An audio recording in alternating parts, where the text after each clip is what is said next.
Imai ben singsa nonglakta si dai tare nongju nungsa khaktana hujiksu nong tara phawda hanba leitana khongjang jangkhili aduga songin na government employee singna makhoigi service soiba yade haibagi mingda hai tare adugi mawong wakhalon amada hujik chathariba training asi pien da haiba phawna khoina manungda lairibana khoina nongju nungsa barakida barakida lairina mai training tawraga karigi lairina Imai bel kayana di hairiba nonglakta sidaida makhoigi atatagi wafang khanatana manipur apumma khunai gi khallaga hujik nongi akiba amata leitana nong chotpa nong cholga nagani haiba aduga nushamagda tholaga mokhoja awaba nangani haibagi akiba amta leitana hojikse khola olaraga manipur NRC update tawbiu haiba khola khongjang adu leptana chakchile abatai hojik laijari mafam si Imphal East district ki manung chana laiba DC office mamanga dadani hariba mafam singa sidaida ZFD na pungni fugani pagi jane style law Thokliba lona NRC update tawdi fawba census Manipur census tawba yaroi IDB sing hana mayumda hanjalalu haidana chathariba khongjang adugi manung chanaiba ta si hariba DC ki office mamanga sida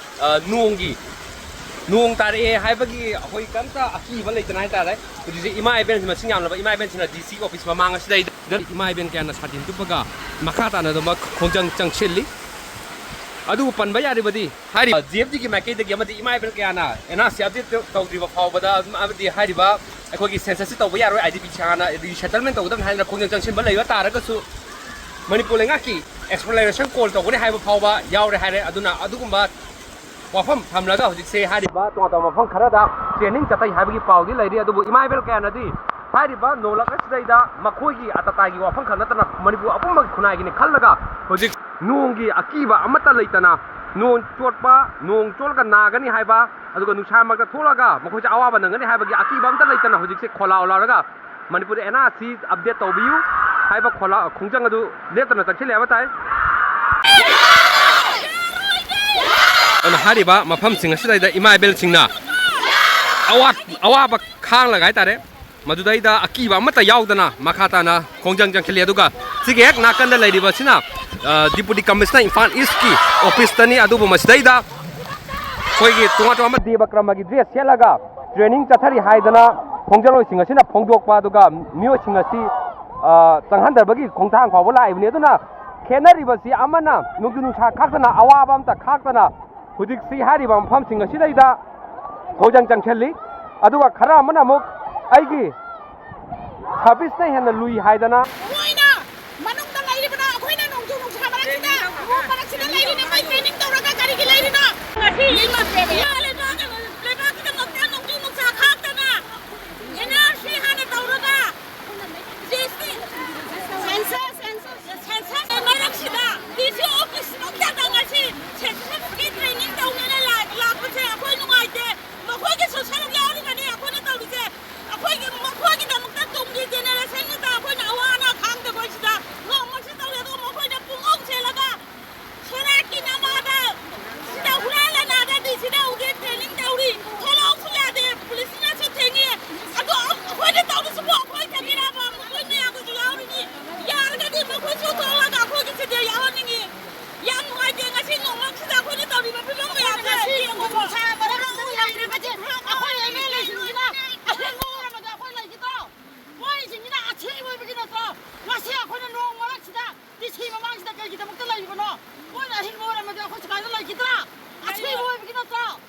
jikse masing yamlaba imai ben singsa nonglakta si dai tare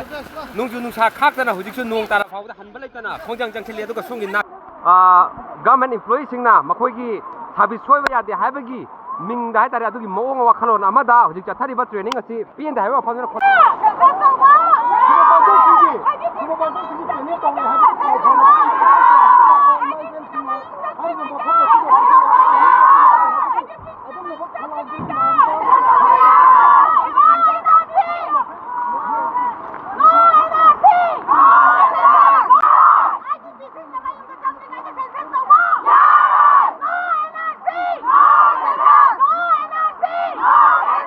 hariba mafam asidani